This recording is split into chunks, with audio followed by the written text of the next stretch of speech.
Item ಯಾವುದೇ ಇರಲಿ try ಮಾಡಿ ಆಚಿ ಚಿಕನ್ ಮಸಾಲಾ. ಗೀತ ರಚನೆಕಾರ ಮತ್ತು ಸಂಗೀತ ಸಂಯೋಜಕ ಕೆ ಕಲ್ಯಾಣ್ ಜಾನಕಮ್ಮ ಅಂತಿಮ ದರ್ಶನವನ್ನು ಪಡೆದಿದ್ದಾರೆ.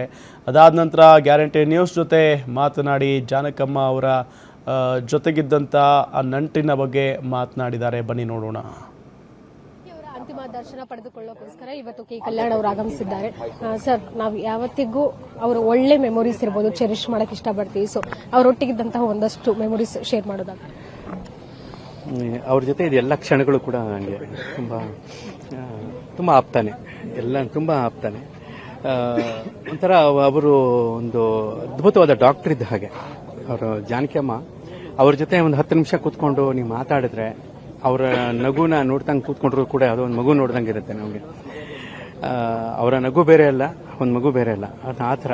ಆಮೇಲೆ ಅವರ ಮನಸ್ಸು ಅಷ್ಟೇ ನಿಷ್ಕಲ್ಮಶವಾದಂತಹ ಮನಸ್ಸು. ಎಲ್ಲರ ಜೊತೆ ಬೆರೆಯೋದು, ತಾರತಮ್ಯ ಮಾಡಲ್ಲ, ಯಾರು ಭೇದ ಭಾವಗಳಿಲ್ಲ.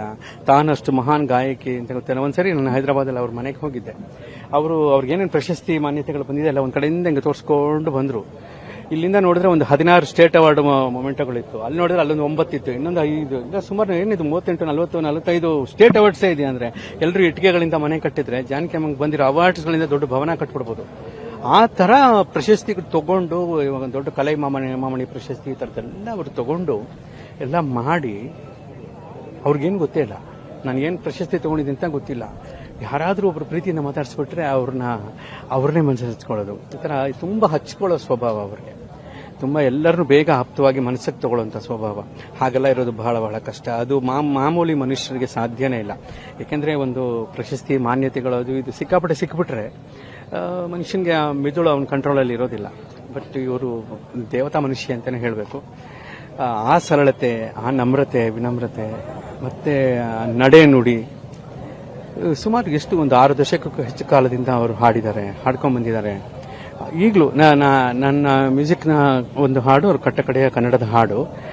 ಆ ಹಾಡು ಹಾಡುವಾಗಲೂ ಏನು ತನ್ಮಯತೆಯಿಂದ ಇನ್ನೂ ಒಂದು ಕಲಿಯೋ ಸ್ಟೂಡೆಂಟ್ ತರನೇ.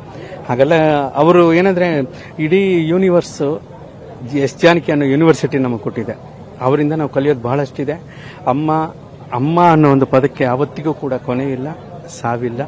ಅವರು ನಮ್ಮ ಜೊತೆ ಇರ್ತಾರೆ, ಇದ್ದೇ ಇದ್ದಾರೆ. ಒಂದು ಸಾಂಗ್ ಅವರಿಗೆ ಡೆಡಿಕೇಟ್ ಮಾಡೋದಾದ್ರೆ 1-2 ಸಾಲು ಯಾವುದು? ಹೇಗೆ ಹೇಳೋದು ಅಮ್ಮನಿಗೆ ಒಂದು ಪ್ರಣಾಮಗಳು. ಒಂದು ವಿಜ್ಞಾನ ಒಪ್ಪದೇ ಇರುವಂತ ಒಂದು ವಿಷಯ ಇದೆ. ಅದನ್ನ ಭಗವಂತನ ಏನಾದ್ರು ಕೇಳಿಸ್ಕೊಂಡ್ರೆ, ಒಳ್ಳೆ ಹೆಡ್ಫೋನ್ ಹಾಕೊಂಡು ಭಗವಂತ ಕೇಳಿಸ್ಕೊಂಡ್ರೆ, ನನ್ನಂತ ಅವರ ಆಯುಸ್ಸನ್ನ ಒಂದಷ್ಟು ತೆಗೆದ ಅಮ್ಮನಂತ ಅವ್ರಿಗೆ ಕೊಡಬೇಕು ಅಂತ ನಾನು ಕೇಳ್ಕೊತೀನಿ ಅಷ್ಟೇ. ಇದಿಷ್ಟು ಕೆ ಕಲ್ಯಾಣ್ ಅವರ ಮಾತಾಗಿತ್ತು. ಕ್ಯಾಮರಾ ಪರ್ಸನ್ ಅಜಯ್ ಜೊತೆಗೆ ಕೀರ್ತಿ ಪಾಟೀಲ್, ಗ್ಯಾರಂಟಿ ನ್ಯೂಸ್, ಬೆಂಗಳೂರು.